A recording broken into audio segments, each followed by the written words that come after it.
इस भीषण गर्मी में आकर के हमारी बात सुनने का प्रयास किया है, इसलिए आपको भी दिल से धन्यवाद।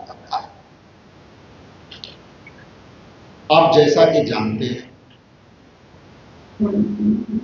कि केंद्र में माननीय मोदी जी के 12 साल कार्य की उपलब्धि पूरे देश में और बिहार में भी इसकी चर्चा हो रही है बीजेपी के तरफ से। उन चर्चाओं के बीच एक प्रमुख विपक्षी होने के नाते मुझे भी दायित्व बनता था कि हम उनकी नाकामियों की हम चर्चा करें आपके बीच। अभी जैसा कि जानते हैं कि अभी अमृत काल मोदी जी के सरकार में चल रहा है और इस अमृत काल में हम लोग ये चाहते थे कि बीजेपी जो ये कामयाबी कह रहे हैं और हम जिसे नाकामी कह रहे हैं उस पर हम चर्चा करना चाहते हैं। अब देखिए, शुरुआत करते हैं नीट पेपर लीक के। अब नीट पेपर लीक यदि बीजेपी उनकी उपलब्धियों को गिनाना चाहती है तो मेरा मानना है कि सर्वप्रथम उनको एजेंडा में, अपने एजेंडा में जो अमृत काल चल रहा है उस एजेंडा में लेना चाहिए था कि हुए जिसमें अकेले मेडिकल प्रवेश के नीट में 4 बार पेपर लीक।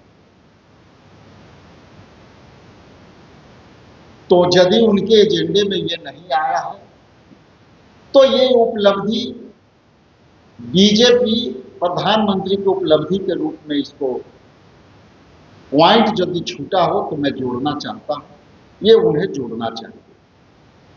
चूंकि नीट और सीबीएसई ये दोनों ऐसे उपलब्धि हैं जो अमृत काल में हमारे युवा और जो लोग नीट परीक्षार्थी के माता पिता हैं उनके लिए ये विष पीने जैसा है। इसलिए इस अमृत काल के दौर में ये नीट के छात्र और उनके माता पिता परिजन ये विष के समान इसको समझ रहे हैं। तो बीजेपी एजेंडा में, प्रधानमंत्री के उपलब्धि के एजेंडा में इसे भी शामिल करना चाहिए। उसी तरह से बेरोजगारी पर यदि हम आए तो अभी बेरोजगारी जो है वो चरम सीमा पर, और बेरोजगारी पर मानता हूं कि यह अमृत काल में बेरोजगारी पर कोई बात नहीं होगी, इसलिए शायद उनके पॉइंट ऐड नहीं हुए होंगे। तो मैं दूसरा पॉइंट ऐड कराना चाहता हूं कि बीजेपी उनकी उपलब्धि में ये भी पॉइंट को ऐड करना चाहिए। बेरोजगारी, हर साल 12 करोड़ नौकरियां देंगे ये उन्होंने वादा किया था और 12 साल में एक बार भी इस लक्ष्य को यह सरकार छू न सकी, उस पर रोजगार न दे सकी। तो ये बीजेपी के लिए बड़ी उपलब्धि है, इस उपलब्धि को भी उन्हें शामिल करना चाहिए। चूंकि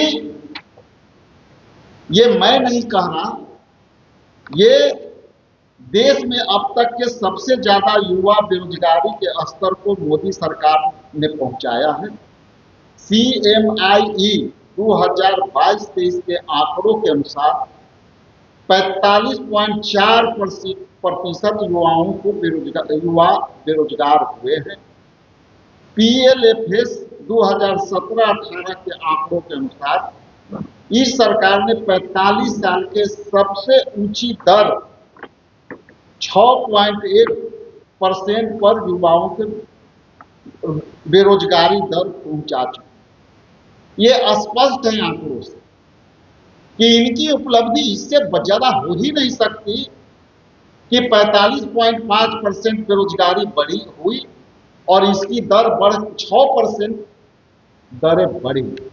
तो ये भी पॉइंट बीजेपी को जोड़ने में लेना चाहिए कि मोदी जी के सरकार में 12 साल के सरकार में अमृतकाल में युवाओं की बेरोजगारी दर 45.4% से बढ़ करके उसमें इजाफा हुआ है 6.1%। चूंकि हर मोर्चे पर बीजेपी जो वादा करती है, प्रधानमंत्री जो वादा करते हैं, उस पर ध्यान भटकाने वाला परंपरा से करते हैं और कई बार मुद्दे पर कहीं बात नहीं होती और वो मुद्दा भटकाने वाली होती है। इसलिए हम समझते हैं कि ये भूल गए होंगे अपने किए गए वादों का मुद्दा। इसलिए मैं आपके माध्यम से याद दिलाना चाहता हूं। महंगाई में कम करने के दावों के बीच लोक लुभावन घोषणाएं सभी को याद होगी, लेकिन अब यादों में ही यह रह गई। अच्छे दिन आने वाले हैं के वादा करके देश के सबसे बुरे दिन में डाल दिया। अच्छे दिन नहीं आए, लेकिन घरेलू सिलेंडर जो हम गैस के उपयोग करते हैं 410 से बढ़ करके 2026 से 1100 से ज़्यादा हो चुकी है। तो ये भी बीजेपी को उपलब्धि में, प्रधानमंत्री को उपलब्धि में जोड़ना चाहिए, क्योंकि देश उनकी हर वादे को याद रखता है और वो वादा यदि भूल रहे हैं तो हम उनको उस वादे को याद दिला करके सहयोग कर रहे हैं। और इसके लिए बीजेपी को ये बहुत गंभीरता से लेनी चाहिए कि शायद वो वादा भूल रहे हैं तो ये वादा को पूर्ण करें। इसके बाद किसानों की हालत, किसान की हालत 2022 तक के किसानों की आयु दोगुनी करने की घोषणा इस सरकार ने करके वाहवाही तो ले ली, लेकिन NCRB के 2024 के आंकड़ों के अनुसार 10,546 किसानों ने आत्महत्या की है, जो कहीं से भी जायज नहीं ठहराई जा सकती। ये भी उन्होंने वादा किया था, वादा भूल गए होंगे, तो प्रधानमंत्री के उस उपलब्धियों में इसे भी शामिल करना चाहिए। आपके माध्यम से मैं बताने का कोशिश कर रहा हूं। C2MSP की बातें इस सरकार ने किसी किसानों के लिए कहीं भी, लेकिन अब भी उन्हें यह नहीं मिली है। अब आते हैं महिलाओं के आरक्षण पर, महिलाओं के अधिकारों पर, जो उन्होंने लगातार महिलाओं के लिए चर्चा किया। आपको पता है कि लोकसभा और राज्यसभा के सत्रावधि जो हाल ही में संपन्न हुए, उसमें उन्होंने जो विधेयक, महिला आरक्षण विधेयक बिल 2023 में लाए गए थे, उसके बावजूद भी उन्होंने इसके चर्चा के परिक्षेत्र में रखा, चर्चा में लाया।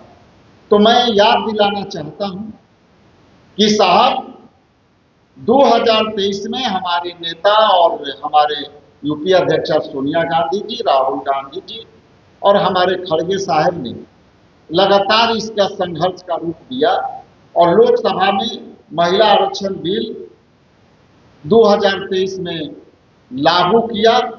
मैं आपको याद दिलाना चाहता हूं कि प्रधानमंत्री के कार्य की उपलब्धियों में शीघ्र आज ही महिला आरक्षण बिल लागू आपको कर देना चाहिए, ताकि आपके अमृत काल में महिलाओं के प्रति जो महिला सशक्तिकरण की जो आपने वादे किए हैं, वो वादा तुरंत प्रभाव से लागू हो और आई उपलब्धियां में आप तुरंत तत्काल इसे लागू करिए। हम आपको मांग करते हैं, आपको यह इलाज जो है याद दिलाते हैं और एहसास कराते हैं कि इसको लागू कर देना चाहिए। वादों में नहीं रह करके इसको लागू करने की समय आ गई। हम जानते हैं कि इन सब बातों से उन्हें कोई फर्क नहीं पड़ेगा, लेकिन यदि आप वादा किए तो वादा यदि आप भूलेंगे तो विपक्ष के काम है।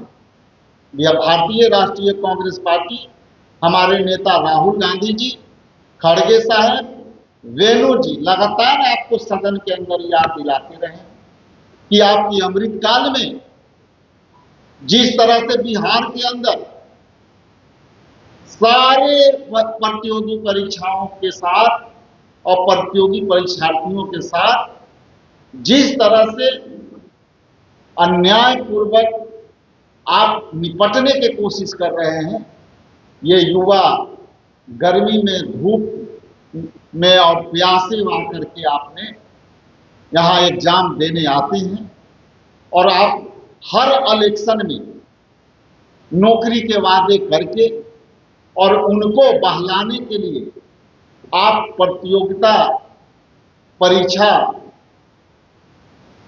के आवेदन लेकर आप जिस तरह से उनको बुला करके सेंटर पे जाने के पहले धुलाई और पिटाई करते हैं, ये सभी लोग देख रहे हैं और ये समय आपको अमृत काल से 20 काल में बदल दिया है, ये सभी लोग समझ रहे हैं।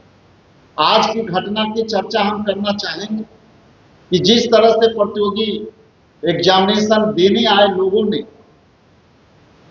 के सहयोग सरकार से नहीं मिलने के कारण दूसरे तरफ आप सेंटर की व्यवस्था ऐसा किए हैं कि आप नॉर्थ बिहार के सारे विद्यार्थियों के प्रतियोगी एग्जामिनेशन करने वाले विद्यार्थियों को साउथ बिहार को लाते हो, सीमांचल में उनको परीक्षा देने के लिए भेज रहे हो और दूसरे तरफ नॉर्थ बिहार में साउथ बिहार वाले को भेज रहे हो।